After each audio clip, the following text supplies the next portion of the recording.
హల్లెలూయా. దేవుని పరిశుద్ధ నామానికి మహిమ కలుగును గాక. ఆమేన్. ఆశీర్వదించబడిన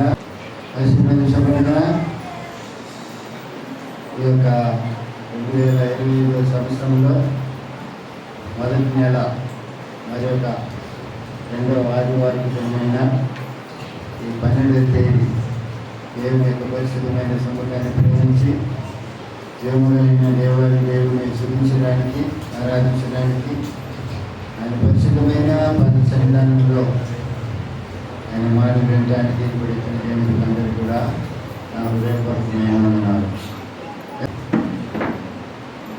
ఎంతోమంది సమయాన్ని రోజును చూడగలుగుతున్నారు. దేవుడైతే మనందరినీ కూడా ప్రేమించి తన దయను తన వాత్సల్యతను మన ఎల్లనూ కనపరిచి మన నడిపిస్తున్నటువంటి సత్యమైన బట్టి జీవాధిపతి దేవాది దేవుని అందరినీ కూడా ఆయన స్తుతించేవారుగా కనపరిచేవారుగా ఈ భూమి మీద మన పట్ల ఆయన చిత్తమేంటో తెలుసుకొని ఆయన చిత్తంలో జీవించే దేవుని ప్రజలంగా మనం ఉండాలని మన ప్రేమతో కోరుతున్నాం. హల్లెలూయా. ఈ వారంలో మన బుధవారము శుక్రవారం ప్రార్థన కూడి ఉంటుంది. సాయంకాలం సమయంలో దేవుని తెలుసుకునింది. ఈరోజు సాయంకాలం యవనస్తుల కూడి జరుగుతుంది. దేవుని యవన బిడ్డలందరూ కూడా కలుసుకోండి. బయట నుంచి యవనస్తులకి దేవుని సందేశం అందించడానికి దేవుని సేవకులు వస్తున్నారు. దేవుని బిడ్డ కలుసుకోండి. వారికి దాని వారికి తెలియపరచండి. సాయంత్రం జరిగే ప్రార్థన గుడిలో పాల్గొనండి. దేవుడు మిమ్మల్ని దీవించును గాక. హల్లెలూయా. నలభై దినాలు ఉన్నాము. భయంకరమైన దినాలు ఉన్నాము. ఈ లోకంలో ఏది ఎప్పుడు ఎలా జరుగుతుందో మనకు తెలియని లోకంలో మాయ లోకంలో మనం జీవిస్తున్నాం. మన దినాలు భవిస్తుందో మనకు తెలియదు. అలాంటి ఒక జీవితము, అలాంటి ఒక లోకంలో మనం జీవిస్తూ ఉన్నాం. హల్లెలూయా. సత్యమైన వాక్యాన్ని చదువుకుందాం. పరిశుద్ధ గ్రంథంలో నుంచి లూకాసు సువార్త 10వ అధ్యాయం 19వ వాక్యం చదువుదాం. ఇదిగో పాములను తేళ్లను త్రొక్కుటకును శత్రువు బలమంతటి మీదను మీకు అధికారము అనుగ్రహించి ఉన్నాను. ఏదియు మీకెంత మాత్రమును అనిచి నీవే నా సర్వము యేసయ్యా, నీకే నా సమస్తము యేసయ్యా, నీవే నా సర్వము యేసయ్యా, నీకే నా సమస్తము యేసయ్యా, నీకే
సంవత్సరమే ఈ పాట నాకు దేవుడు ఇచ్చాడు. ఈ పాట రికార్డ్ చేయాలని నేను అనుకుంటున్నాను. వరంగల్లో పాజిటివ్ ఉచితంగా నేను డబ్బులు ఖర్చు పెట్టుకుంటాను, మీరు రండి చేద్దామన్నాడు. మంచిది.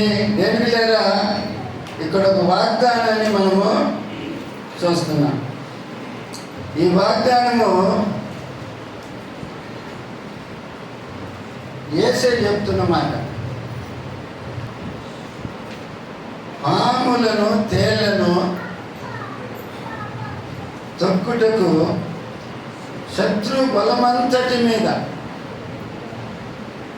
మీకు అధికారం ఇస్తున్నాను అంటున్నాడు. హల్లెలూయా. దేవుళ్ళారా, దేవుని ప్రజల కోసమని దేవుడు కొన్ని వేల వాగ్దానాలు పరిశుద్ధ లేఖనంలో వచ్చినాయి. ఈ వాగ్దానాలన్నీ కూడా ఎవరికి అంటే ఆయన బిడ్డలు,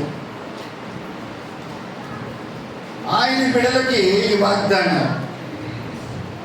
మీరు పాములను తేళ్లను తొక్కుతారు, శత్రు బలం మీద మీకు అధికారాన్ని ఇస్తున్నాను అంటున్నాను.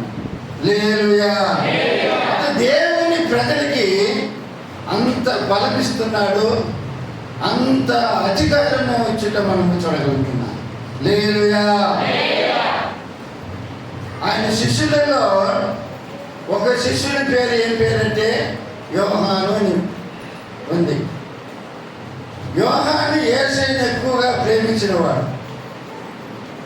యోహాను ఒక నీరో చక్రవర్తి సంపాలని ప్రయత్నం చేశాడు. పెద్ద కడాయి అంటారు కదా, కళాయి. ఆ నూనె కళాయిలో నూనె పోసి అందులో వేశారు ఆయన యోహాన్ని సంపాలని. అంటే 65 మార్లు వేయాలి సావల. తర్వాత కత్తులో బోన్లో వేశారు. పైనుంచి కిందికి వేస్తే కిందికి వచ్చలేక ఇంత పీసు అవ్వాలి మనిషి. అట్లాంటి కత్తులో బోన్లో వేసినా కూడా అతను చనిపోవాలి. ఏమి చేసినా సావనందువల్ల అతన్ని పద్మశ్రీ తీరులో ఉంచారు. అక్కడే దేవుని యొక్క దర్శనాన్ని పొంది ప్రకటన గ్రంథము రాశాడు. హల్లెలూయా. హల్లెలూయా. అంటే దేవుని ప్రజలకి దేవుడు అంత అధికారాన్ని ఇస్తున్నాడు. సాధు సుందర్ సింగ్ అని ఒక ఆయన ఉన్నాడు. సింగ్ ఆయన మంచి ధనికుడు. యేసయ్యను నమ్ముకున్నాడు. ఒకప్పుడు యేసయ్యను నమ్ముకోలే. ఎవరో దేవుని స్వార్థ చెప్తుంటే బైబిల్ పట్టుకొని చింపేసిన వ్యక్తి, ఆ స్వార్థ చెప్పిన మనిషిని కొట్టిన వ్యక్తి. అట్లాంటి మనిషి యేసయ్యను నమ్ముకున్నాడు. అది వాళ్ళ తల్లిదండ్రులకు నచ్చల. అందువలన నైతారంగా కొడుకును రప్పించి ఇంటికి అన్నములో విషం పెట్టారు. అంటే తక్కువ జాతి దేవుని నమ్ముకున్నాడని. చాలా మంది అభిప్రాయం అంతే కదా. యేసు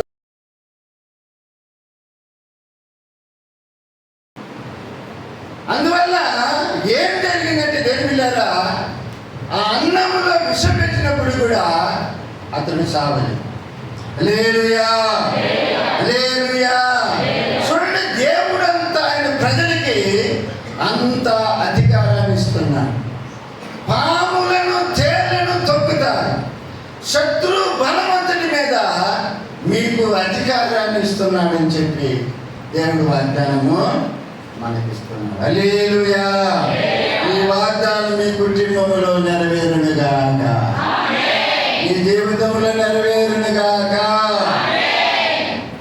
మీ పిల్లల విషయంలో నెరవేరునుగాక.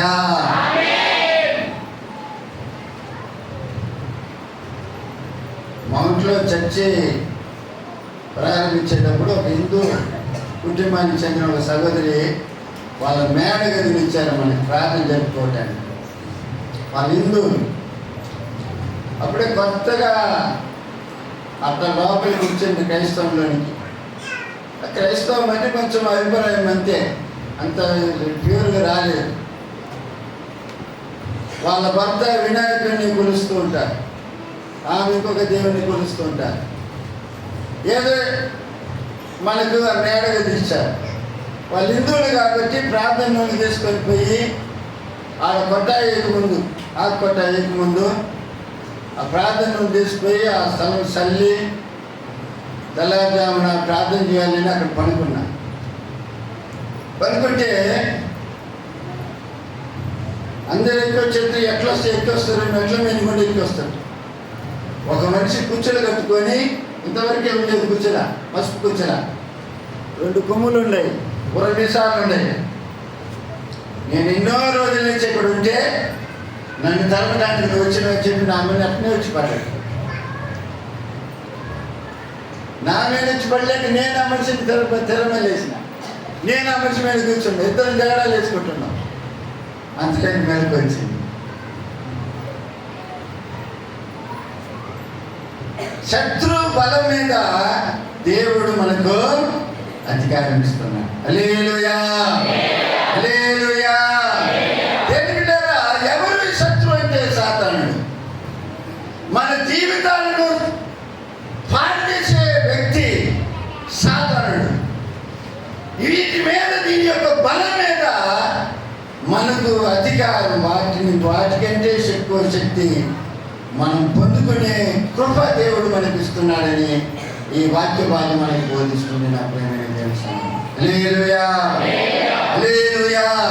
పాముల మీద, తేళ్ల మీద, శత్రు యొక్క బలమంతటి మీద మనం అధికారం పొందాలంటే మనం ఏం చేయాలి అనేది మనం ఇప్పుడు చూడబోతున్నాం. మనం ఏం చేయాలి? ఒకటి, మారు మనసు పొందాలి. ఏం పొందాలి? మారు మనసు పొందాలి. మారు మనసు అంటే మనసును మార్చుకోవటం. అందుకని భక్తులు పాడతారు కదా, మారాలి మారాలి, నీ మనసే మారాలి, మారిన మనసు దేవునికి ఇస్తే ఫలితం ఉంటుంది. అంటే మనసు మార్చుకొని దేవుని వైపు తిరగాలి. తప్పిపోయిన కుమారుడు ఆస్తిని పంచుకొని వెళ్ళిపోయాడు. వ్యాపారం చేసినాడు, దుర్వ్యాపారం. వ్యాపారంలో నష్టం వచ్చింది. అతడున్న దేశంలో కరువేరు వచ్చేసింది. అన్నానికి బాధపడుతున్నాడు. ఉన్న డబ్బులన్నీ కూడా ఖర్చు అయిపోయింది. ఇప్పుడు ఒక ఉద్యోగం వెతుకున్నాడు. పందులు కాసే ఉద్యోగమే. ఆ పందులకు పెట్టడానికి యజమాని కొట్టించాడు, పందుల కొట్టు. ఆ పొట్టు తినటానికి కూడా ఆశపడ్డాడంట. అది కూడా అతనికి దొరకలేదని దేవుని వాక్యం బోధిస్తుంది. ఇటువంటి పరిస్థితుల్లో దేవుని ఒకసారి తండ్రిని జ్ఞాపకం చేసుకున్నాడు. ఒకసారి తండ్రి వైపు తన ముఖాన్ని చూపించాడు, ముఖాన్ని మలిపినాడు. నా తండ్రి ఇంట అనేకులకి సమృద్ధి అయిన ఆహారం ఉంది. నేను కూడా నా తండ్రి ఎదగపోయినట్లయితే నాకు కూడా ఆహారం పెడతాడు కదా అని చెప్పి ఎక్కడికి వెళ్తున్నాడంటే తండ్రి ఎందుకు నీకు విరోధమైన పొరపాటు చేసినాను, పాపం చేసినాను, నీ కుమారుని అనిపించుకోవటం నాకు ఇష్టం, నేను యోగిని కాదు, నీ కూలి వాళ్ళు ఒకనిగా నన్ను తెలుసుకొని చెప్పి నేను అంటాను, నా తండ్రి చేసుకుంటానని నమ్మకంతో వచ్చినాడు. కుమారుడు దూరంగా ఉండగానే తండ్రి పరిగెత్తుకొని పోయి మొదలు పెట్టుకున్నాడు. హల్లెలూయా, హల్లెలూయా. తర్వాత మొదటిగా దేవుడా వస్త్రాన్ని ఇచ్చినాడు. దాని తర్వాత ఉంగరం ఇచ్చినాడు. దాని తర్వాత కాళ్ళకి పాదరక్షలు ఇచ్చినాడు. హల్లెలూయా, హల్లెలూయా. చూడండి, లూకా సువార్త 15వ అధ్యాయంలో 15వ వాక్యాన్ని చదివినట్లయితే, అయితే తండ్రి తన దాసుని చూసి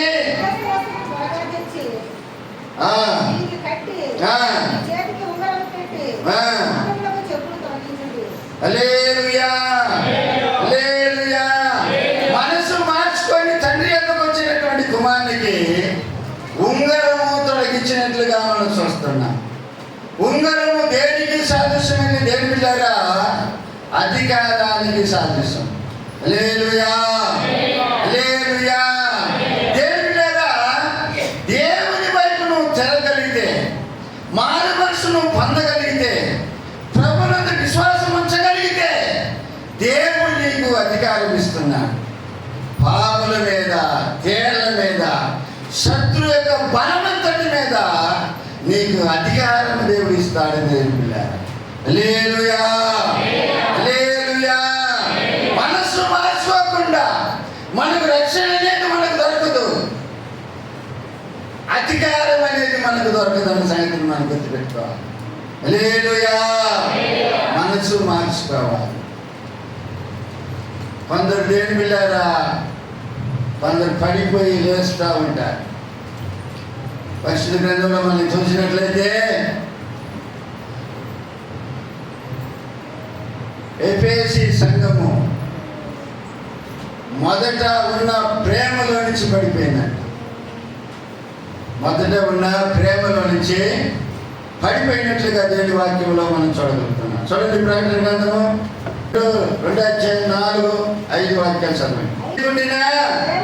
ప్రేమను నువ్వు వదిలించమని నేను నీ మీద తప్పు ఒకటి మోపవలసి ఉన్నది. నీవు ఏ స్థితిలో నుండి పడిచివో అది జ్ఞాపకం చేసుకొని మారు మనసు పొంది ఆ మొదటి క్రియలను చేయమంటున్నాడు. హల్లెలూయా, హల్లెలూయా. దేవుని బిడ్డలు, ప్రారంభంలో దేవుని నమ్ముకుని దేవుని బిడ్డలు దేవుని మీద ఎక్కువ ప్రేమ ఉంచుకుంటారు. దాని తర్వాత దేవుని బిడ్డలు ఆ ప్రేమ అనేది ఏమైపోతుంది? దేవుని బిడ్డలారా చల్లారిపోతూ ఉంటారు. అందుకని దేవుడు ఎఫెసీ సంఘాన్ని చూసి తప్పు ఒకటి మోపవలసి వచ్చును. ఏంటో తప్పు అంటే దేవుని బిడ్డలారా, మొదట ఉన్న ప్రేమ నీకు లేదు. మొదట ఉన్న ప్రేమ, దేవుని మీద ఉన్నటువంటి ప్రేమ నీకు లేదు. కాబట్టి ఆ క్రియలను మార్చుకో, మారు మనసు పొందని చెప్పి దేవుని వాక్యం మనకు బోధిస్తుంది. ప్రేమైన దేవుని సంఘం, హల్లెలూయా, హల్లెలూయా. అలా మారు మనసు పొందితే దేవుని బిడ్డలారా మనము దేవుడిచ్చే అధికారాన్ని పొందుకోగలుగుతాం. ఆమేన్, హల్లెలూయా, హల్లెలూయా.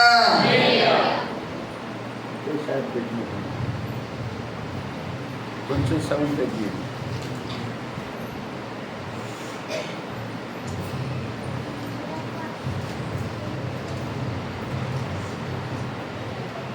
మరో సంఘాన్ని కూడా చూడండి. దేవుని పిల్లలు, సాత్విక సంఘం 3:1 వాక్యము 3వ వాక్యం చదవండి. 7 నక్షత్రాలను దేవుని 7 ఆత్మలను గలవాడు చెప్పు సంగతులేమనగా, నీ క్రియలను నేను ఎరుగుదును. ఏమనగా, జీవించుచున్నామని పేరు మాత్రం ఉన్నది కానీ నీ మృతుడే. 3వ వాక్యము, నీవు ఎలాగ ఉపదేశమును పొందితివో, ఎలాగ వింటివో జ్ఞాపకం చేసుకొని దానిని గైకొనుచు మారు మనసు పొందంటున్నాను. హల్లెలూయా, హల్లెలూయా. జీవించున్న పేరు మాత్రం ఉన్నది కానీ నువ్వు మృతుడివి అని చెప్పి దేవుని వాక్యం బోధిస్తుంది. చాలా మంది జీవితంలో దేవుని పిల్లలు ఏం లేదంటే ఏం లేదు, భక్తులు అని పేరుంది కానీ ఆ భక్తులు ఉన్న శక్తి వాటి దగ్గర లేదు.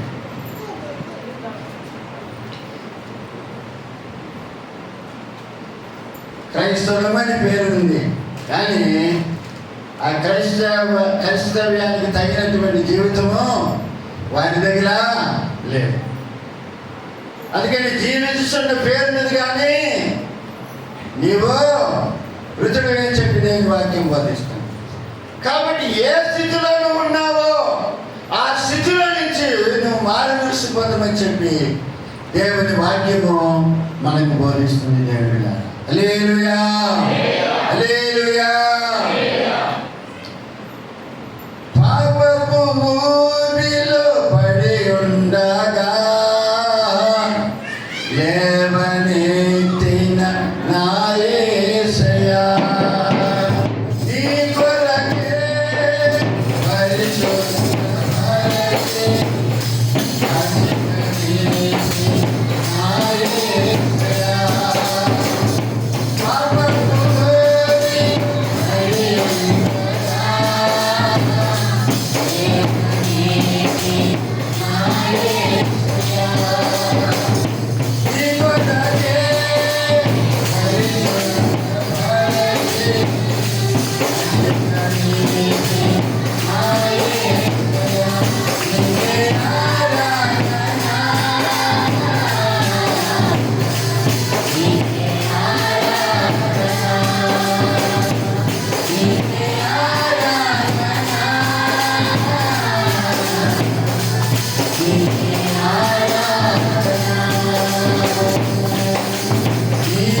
దేవుడు మనకు అధికారం ఇవ్వాలంటే మనకేముండాలా? మారు మనసు అనేది ఉండాలి. వాక్యం చదవండి, ప్రకటన గ్రంథంలోనే 3వ అధ్యాయం 16, 17, 18 వాక్యాలు చదవండి. నీవు వెచ్చగానైనను చల్లగానైనను ఉండక నిలువెచ్చగా ఉన్నావు కనుక నేను నిన్ను నా నోటి నుండి ఉమ్మివే ఉద్దేశించున్నాను. నువ్వు దౌర్భాగ్యుడును, దిక్కుమాలిన వాడును, దరిద్రుడవును, గుడ్డివాడవును, దిగంబరుడవై ఉన్నావని ఎరుగక నేను ధనవంతుణ్ణి, ధన వృద్ధి చేసి ఉన్నాను, నాకేమి కొదవలేదని చెప్పుచున్నాను. చూడండి ప్రియమైన దేవుని సంఘమా, ఇక్కడుండే ఈ సంఘం పేరు ఏం సంఘం అంటే లవోదికయ. ఈ సంఘము అటు ఊడి వెచ్చగానైనా లేదంట, చల్లగానైనా లేదంట. ఎటువంటి జీవితం కలిగి ఉన్నదంటే నిలువెచ్చని జీవితంలో ఉన్నది. అంటే నేను బాగున్నానులే, నేను ధనవంతుణ్ణి, ధన వృద్ధి చేర్చున్నాను, నాకేం కుదవలేదని నువ్వు చెప్పుచున్నావని అనుకుంటున్నాడు అంత దేవుని పిల్లారా ఈ సంఘం. అయితే దేవుడు ఏమంటున్నాడు? నువ్వు దౌర్భాగ్యుడువు, దిక్కుమాలిన వాడును, దరిద్రుడును, గుడ్డివాడువు, దిగంబరునై ఉన్నావని ఎరుగక నేను ధనవంతుడని నువ్వు అంటున్నావే, ధన వృద్ధి చేసుకొని ఉన్నాను అంటున్నావే, నాకేమి కొదవలేదని అంటున్నావే అని చెప్పి దేవుడు ఇక్కడ మాట్లాడుతున్నాడు. హల్లెలూయా, హల్లెలూయా. ఈ సంఘంలాగా మనం ఉండకుండా, మనలను మనం మోసం చేసుకోకుండా, మనలను మనం అన్యాయం చేసుకోకుండా దేవుని బిడ్డలారా మనం మారు మనసు పొందాలని ఈ వాక్యాలను మనకు బోధిస్తుంటాం. హల్లెలూయా, హల్లెలూయా. అటు ఎచ్చగానైనా ఉండాలంట, అటు చల్లగానైనా ఉండాలి. నిలువెచ్చిన జీవితము మనకు వద్దు అని దేవుని వాక్యం మనకు బోధిస్తుంది. హల్లెలూయా, హల్లెలూయా. దేవుని బిడ్డలారా, ఒక రాజు గుడ్డలు కుట్టించుకోవాలని ఆశపడ్డాడంట. టైలర్లు అందరినీ పిలిపించాడు. టైలర్లు గుడ్లు కుట్టే టైలర్లు అందరూ వచ్చేసాడు.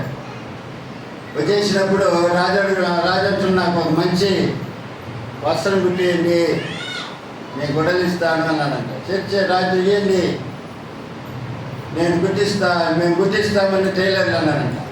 ఇప్పుడు రాజు వచ్చి ఏం చేస్తున్నాడంటే గుడ్డలు తీసుకొచ్చి ఇస్తున్నాడంట.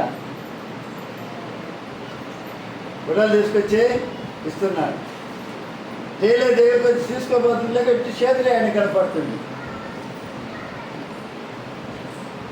టైలర్ వచ్చి తీయటానికి ఏం కొద్ది ఏమన్నా పడుతుంది, ఏం కనపడుతుంది టైలర్కి? రాజు చేతులు మాత్రం కనపడుతుంది.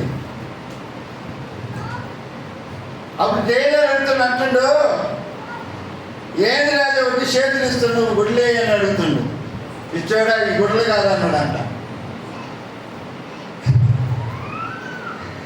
ఇక వచ్చిన వాళ్ళందరూ ఆ మాట అంటుంటే రాజు కోపం వచ్చి అందరినీ కొట్టి తరిమిందంట. ఎవడైనా నా గుడ్డలు కానీ కొట్టేయకపోతే టైలర్ని అందరినీ చంపేస్తానంట. అందులో ఒక ఆయన వచ్చిందంట, రాజా నేను నీ కొడతాను గుడ్లు అన్నాడంట. రాజా నేను నీకు గుడలు కొడతానన్నాడంట. సరే అన్నాడంట. వచ్చిందంట రాజా అనేది మాదిరిగా గుడలు తీసుకొచ్చి అట్టిచ్చానంట. నీ చేజాపయ్యా దగ్గర చేజాపు ఇది ఇచ్చలేక తీసుకున్నాడంట. తీసుకుని గట్టి తీసుకోపో. ఇప్పుడు 10 రోజులకు అవకాశం అడిగినట్ట. 10 రోజుల గుడ్లు కుట్టిస్తాను, దీనికి కొంచెం పని ఉండదయ్యా నువ్వు ఇచ్చిన గుడ్లకి అన్నాడంట. సరేనే అన్నాడంట. 10 రోజులు అయిపోయిన తర్వాత రాజు దగ్గరికి వచ్చి, రాజా నువ్వు ఇచ్చిన గుడ్లు కుట్టించినానంట. ఇప్పుడు ఏది గుడ్లు తీసుకురా అంటే నాకు గుడ్లు తీసుకొస్తున్నట్టు. గుడ్లు తీసుకురాయ్యా పెట్టు. సరే ఇప్పుడు నేనేం చేస్తున్నా రాజుని, నేనేం చేస్తా గదిలోకి పోయి వేసుకొని వస్తా అన్నీ ఉంటానంట. పోయి లోపలికి పోయినంట వేసుకొని వచ్చి రాజు అంటుందట, ఆహా ఓహో బ్రహ్మాండం కుట్టినవయ్యా, సోదరు కుట్టినవయ్యా అని అంటున్నాడు. ఇప్పుడు టైలర్ ఫస్ట్ అయ్యా ఫస్ట్ అంటున్నా, రాజు ఈ ఫ్యాషన్ నేను పెట్టింది, ఎక్కడ లేదు ఈ ఫ్యాషన్ నేను పెట్టింది అంటుండంట. ఇప్పుడు ఆ రాజు ఉప్పొంగి ఊరి ఆ టైలర్కి ఎంతో బహుమానం ఇచ్చి పంపించింది. హల్లెలూయా. ఈనాడు చాలా మంది అట్నే అనుకుంటున్నారు భక్తులు, నాకేం కుదువ లేదులే, నాకేం కొరత లేదులే, నాకేం తక్కువ లేదులే, నీ ఆత్మీయతలో ఉన్నానులే, దేవుళ్ళని ఉండాలే, దేవికులని ఉండాలే అని అనుకుంటున్నాను. సాంసన్ కూడా అన్నీ కూడా అనుకున్నది. ఎప్పుడు పోయిందో దేవుడి శక్తి ఎప్పుడు తొలగిపోయిందో అసలు సాంసన్కే తెలియదు. శత్రువులు వచ్చినప్పుడు మంటు వాళ్ళు లేచినాడు, పట్టుకున్నారు. అతను ఏం చేయలేకపోయినాడు దేవుని బిడ్డారా. ఈనాడు క్రైస్తవులు కూడా ఆ విధంగా ఉన్నారు. కాబట్టి ఆ స్థితిలో నుంచి నువ్వు మారు మనసు పొందని చెప్పి దేవుని వాక్యం బోధిస్తుంది. హల్లెలూయా, హల్లెలూయా. మారు మనసు పొందితే దేవుడు అధికారం ఇస్తున్నాడు. ప్రేమైన దేవుడు పాముల మీద, తేళ్ల మీద, శత్రు బలమంతటి మీద మనకు అధికారం ఇస్తున్నాడు అని దేవుని వాక్యం బోధిస్తుంది. రెండవది చూసినట్లయితే దేవుని బిడ్డ చూడండి, పరిశుద్ధ గ్రంథంలో రెండవదిగా 41వ అధ్యాయం ఆదికాండం 41వ అధ్యాయం 41వ వాక్యం చదవండి.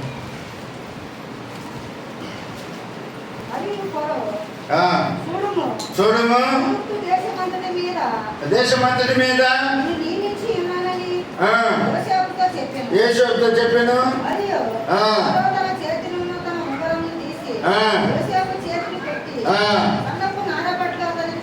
తొలగించే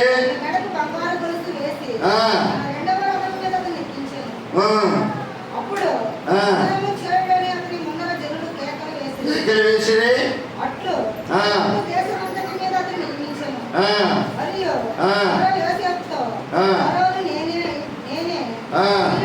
అయినను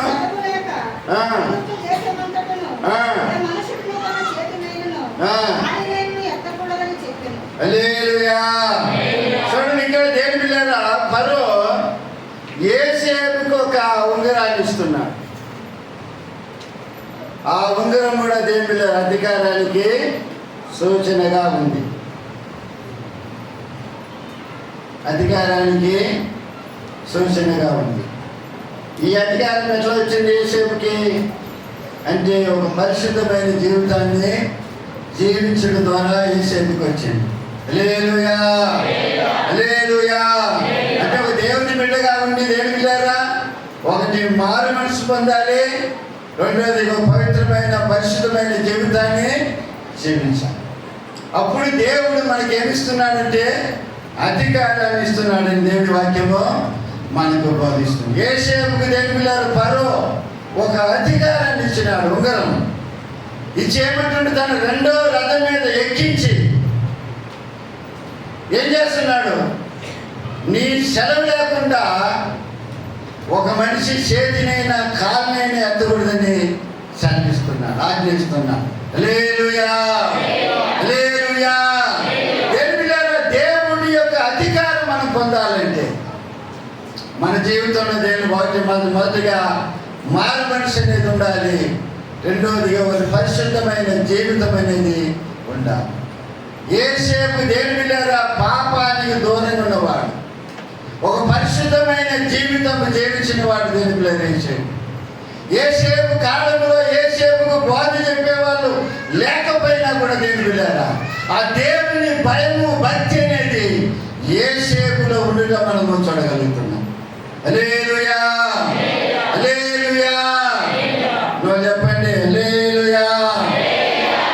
కాబట్టి మనలో కూడా దేవుని ఆ పరిశుద్ధమైనటువంటి ఆ పవిత్ర జీవితము మనము కూడా కలిగి ఉన్నట్లయితే మనకు కూడా అటువంటి ఒక అధికారాన్ని దేవుడు ఇస్తాడు. ఆమేన్, హల్లెలూయా, హల్లెలూయా. మూడోది చూసినట్లయితే దేవుని లేఖనం చూడండి, మూడవదిగా ఎస్తేరు గ్రంథంలో చదువుతాం. ఎస్తేరు గ్రంథం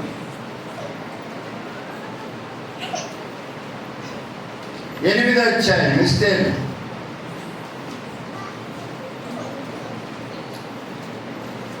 2వ వాక్యాన్ని చదవండి. రాజు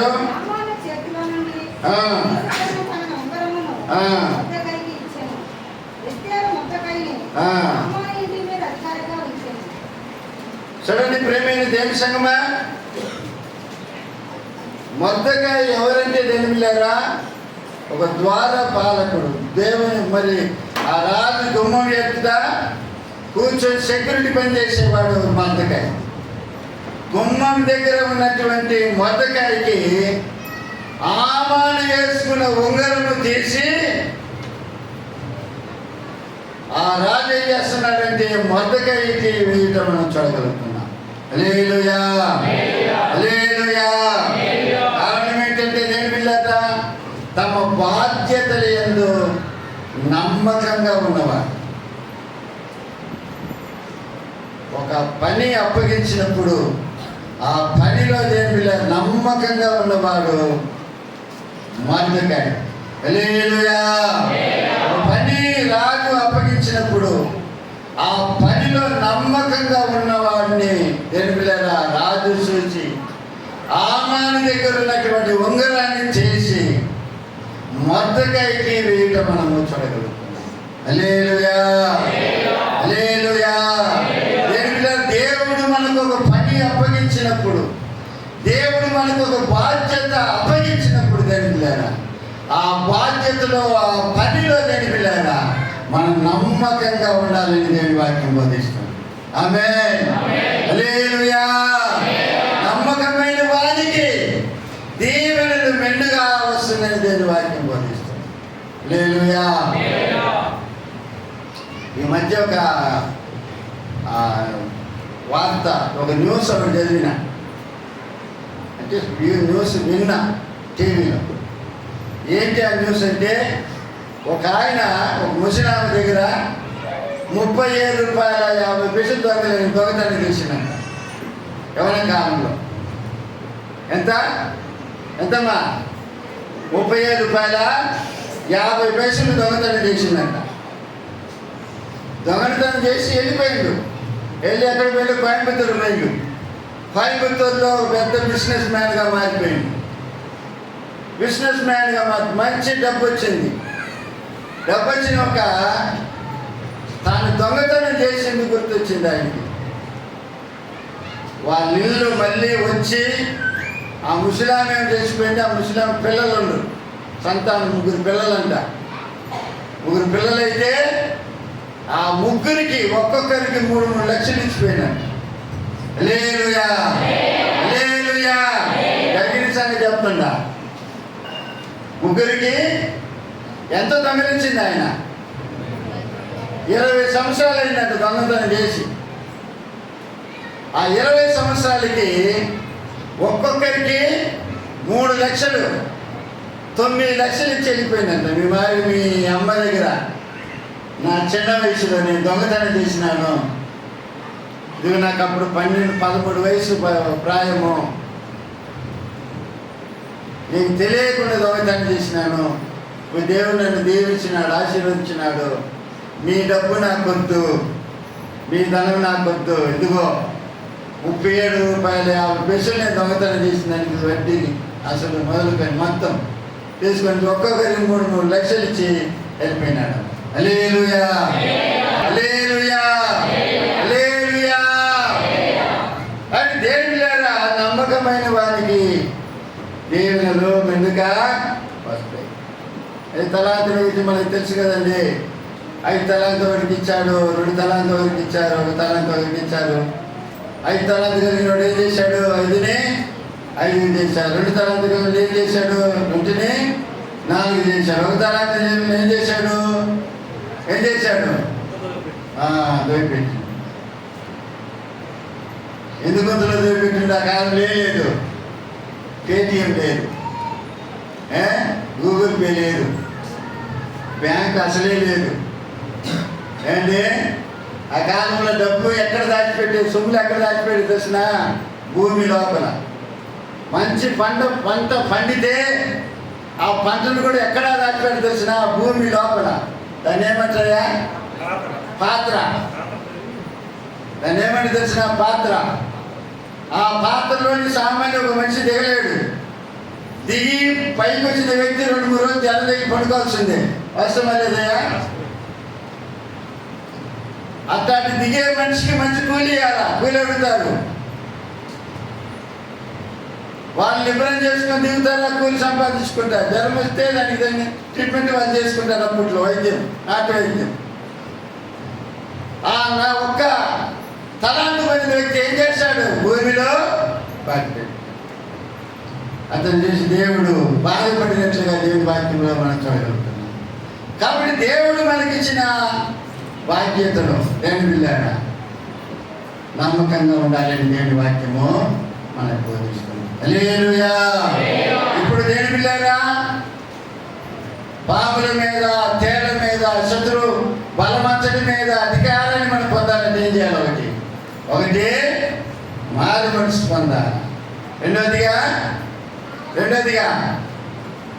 మనం చెప్పినట్టుందో ఒక పరిశుద్ధమైన జీవితము జీవించాలి, యేసుని జీవించాలి. మూడవదిగా దేవుడు మనకిచ్చిన బాధ్యతను పొరుపు అంటారు. ఆ బాధ్యతను కరెక్ట్గా మనము నిర్వహించాలి. 4వదిగా అభిషేకించబడాలి. దేవుని చేత అభిషేకించబడాలి. సమస్త ఇశ్రాయేలీయులందరూ కూడా గోలియాతును చూసి భయపడుతుంటే చిన్న దావీదు వెళ్ళి ఆ గోలియాతును చంపినట్లుగా మనం చూస్తున్నాం. కారణం ఏంటంటే దేవుని బలము, దేవుని శక్తి దావీదును బలపరిచింది. అందువలన గోలియాతును చంపగలిగింది. ఆమేన్, హల్లెలూయా. గోలియాతు పడిపోగానే గోలియాతు మీద లేచి నిలబడి పైన గోలియాతుకు కత్తి తీసుకొని గోలియాతు తల తెగ నరికినట్లుగా దేవుని వాక్యంలో చూడగలుగుతాం. చదవండి, మాట ముగిస్తున్నా. సమూయేలు గ్రంథం, 1 సమూయేలు 16-13 చదవండి. 1 సమూయేలు 16-13. సమూయేలు తైలపు కొమ్మను తీసి వాని సహోదరుల ఎదుట వానికి అభిషేకం చేసెను. నాట నుండి యెహోవా ఆత్మ దావీదు మీదికి బలముగా వచ్చెను. అలాగనే 17వ అధ్యాయము 51.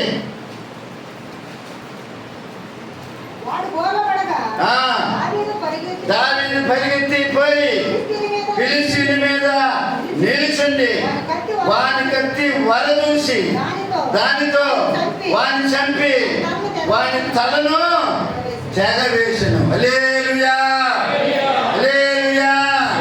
వాని కత్తితోనే వాన్నే చంపినట్లుగా చూస్తున్నాం. దీనికి కారణం ఏంటి? దావీదులో ఉన్న అభిషేకం. ఆమేన్, హల్లెలూయా. అభిషేకం నీలో కూడా ఉన్నట్లయితే, నీకు మారు మనసు ఉన్నట్లయితే, నీలో ఒక పరిశుద్ధమైన జీవితం ఉన్నట్లయితే, నీకు అప్పగించిన పనిలో నమ్మకంగా నువ్వు ఉండగలిగితే, నువ్వు దేవుని చేత అభిషేకించబడితే, నువ్వు పాములను తేళ్లను దొక్కుతావు. శత్రు బలమంతటి మీద నీకు అధికారం నీకు దొరుకుతుంది. హల్లెలూయా, హల్లెలూయా. తలవంచండి, ప్రార్థన చేసుకున్నాం. తలవంచండి. వారి ప్రభు వైపు చూద్దాం, జీవమైన తండ్రి వైపు చూద్దాం.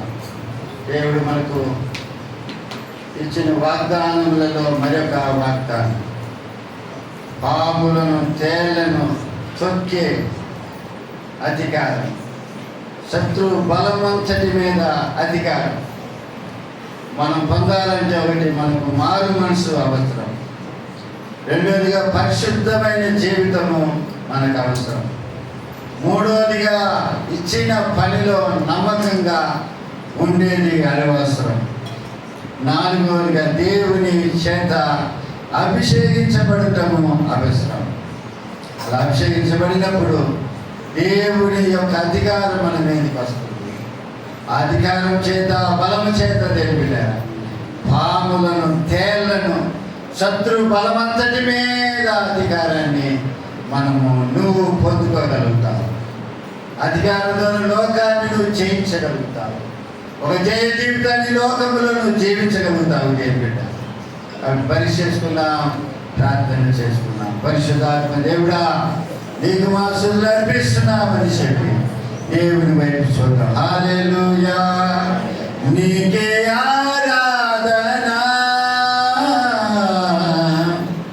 నీకే ఆరాధన, నీకే ఆరాధన,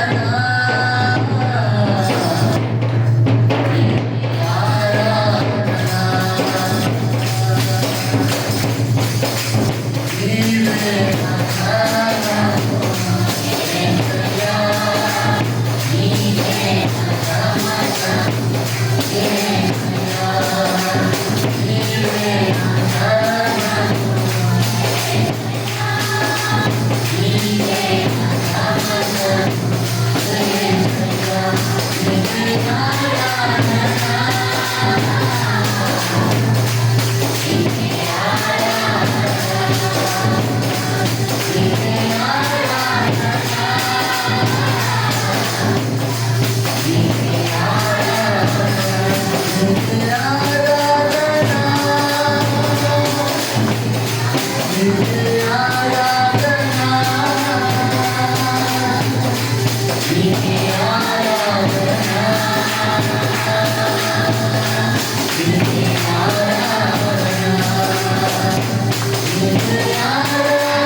ఆయన బిడ్డలకి పాముల మీద, తేళ్ల మీద, శత్రు బలమంతటి మీద జయం పొందటానికి అధికారం ఇస్తున్నాడు. ఈ అధికారాన్ని మనం పొందాలంటే ఒకటి మారు మనసు పొందాలి, రెండోది పరిశుద్ధమైన జీవితం జీవించాలి, దేవుడు మనకు అప్పగించిన పనిలో నమ్మకంగా ఉండాలి. భలే మంచి దాసుడా అని పిలవగలగాలి. మూడోదిగా దేవుని చేత అభిషేకించబడాలి. అలా చేసినప్పుడు దేవుడు మన ద్వారా, నీ ద్వారా, మన సంఘము ఆయన చేస్తారు. ఆ విధంగా ఆయన చేయనుగాక.